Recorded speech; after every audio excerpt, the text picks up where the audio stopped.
أهلا بيكم في البودكاست رقم 3 بتاع كايرو جاردن. النهاردة هكلمكم على معرض الزهور أو معرض زهور الربيع. بعد زيارتي لمعرض زهور الربيع كونت وجهة نظر وحبيت أتكلم عنها في البودكاست ده. بسرعة جدا ألخص لكم كل اللي احنا اتكلمنا عنه في الحلقة دي من البودكاست بتاع كايرو جاردن. دي الحلقة رقم 3. اتكلمنا في الأول على وجهة نظري في المعرض، وده فعلا كان مخيب للأمال بالنسبة لي. كلمتكم على النباتات اللي ممكن تجيبها وجودتها تبقى عاملة ازاي، وبرضو تخلي بالك ان انت تتفرج على او تسمع البودكاست اللي عملته على اختيار النباتات.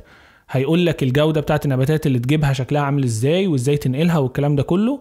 وكلمتكم برضو على شوية نباتات ممكن تجيبها لجنينة صغيرة لو عندك جنينة قدام البيت، ايه النباتات اللي تجيبها وايه النباتات اللي تستحمل الجو العربي.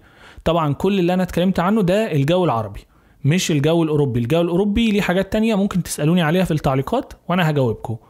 آخر حاجة قلت لكم إيه المهام أو الحاجات اللي ممكن نعملها في الفترة دي اللي هي شهر إبريل. وشرحت برضو إن كتير من الأشجار بتتغير في الشهر ده وبتبدأ تطلع أوراق لأن هي كانت متساقطة. أتمنى تكونوا استمتعتوا بالبودكاست، وإن شاء الله البودكاست اللي جاي هيبقى برضو ممتاز وهيبقى مدته 25 دقيقة وهيتكلم على كذا مواضيع كتيرة جدا. اكتبوا لي في التعليقات رأيكم. شكرا، واشوفكم في الحلقة الجاية من كايرو جاردن على اليوتيوب وفي البودكاست اللي جاي على ساوند كلاود. شكرا، مع السلامة.